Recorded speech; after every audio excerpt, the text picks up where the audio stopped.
This is the Logitech G915 TKL, a high-end miniature gaming keyboard from Logitech. It has excellent performance, outstanding battery life, and a range of customizable options, all in a portable design. But with its compact size, are you better off opting for a competitor, or are you better just saving some money and getting a cheaper option? In this video, we're going to find out if this product is as good as it's advertised to be, and after you get it, what can you expect from daily use? Alright, let's get into the video. The Logitech G915 TKL gives you an ultra-thin frame with an aircraft-grade aluminum alloy top plate, along with a steel-reinforced plastic base and no noticeable flexing. And you can choose from either a black or a white option. It comes with a space-saving and more compact 10-keyless design than the Logitech G915 Lightspeed. While it lacks the 5 programmable buttons that the G915 Lightspeed has, you still get 4 dedicated media keys to control playback and a smooth rolling volume rocker. The keycaps are made from plastic and they give a nice feedback, but at this price I really would have liked to see a USB pass-through port or an included wrist rest. But you do get 2 sets of flip-out feet to find the perfect ergonomic position. It also comes with a storage compartment for the wireless dongle, which makes it easy to transport. I was impressed by the reliable connection provided by Logitech's proprietary Lightspeed technology, which delivers a pro-grade and low-latency connection. Setting it up was simple. You just need to plug in the USB receiver and it's ready for gameplay. It even gives you a 6-foot braided cable for versatility in case you want a wired option. I also like that it has Bluetooth compatibility and it has a multi-point pairing support so you can conveniently connect to your other devices. It has dedicated buttons for toggling the dongle connection so I could easily switch between the devices hassle-free. I believe the outstanding battery life is another key benefit here. I could get around 40 hours per charge, which is significantly longer than the Razer Black Widow V3 Pro. And this withstood some very lengthy gaming sessions. You can also increase the battery life to around 135 days by disabling the RGB lighting.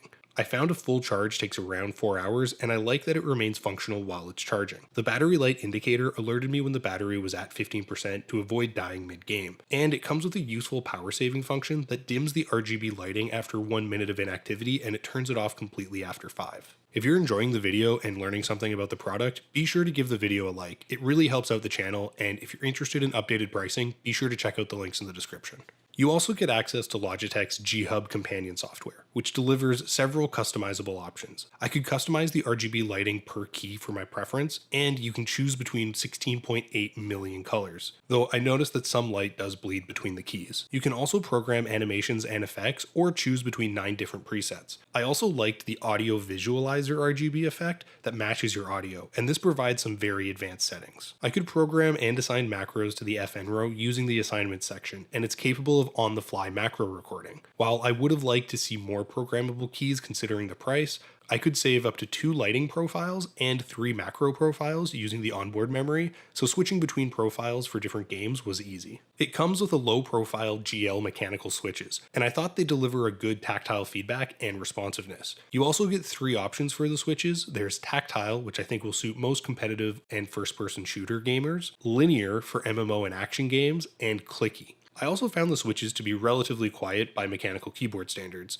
so they shouldn't cause too much disturbance during late night sessions. They have a total travel distance of only 2.7mm and a 1.5mm actuation point, and they're relatively easy to press with an actuating force of only 50 grams. I was really impressed by the in-game performance of this keyboard. The low-profile switches actually make it less fatiguing during long presses, and the low actuation point actually makes rapid inputs very easy, and you can intuitively activate it during different maneuvers very quickly. I also like that the keys are close together, which delivered a comfortable experience while gaming. It even provided a dedicated game mode which disables keyboard shortcuts to avoid accidental exits mid-game. So is the Logitech G915 TKL worth the price?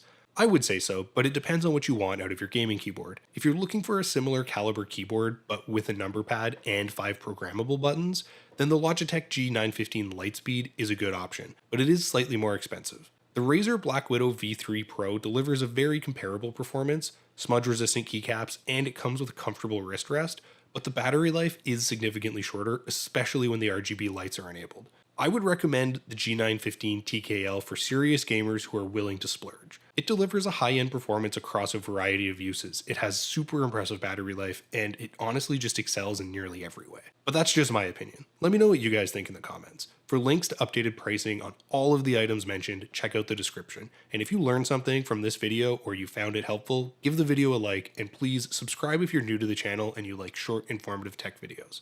Till next time, I'll see you guys later.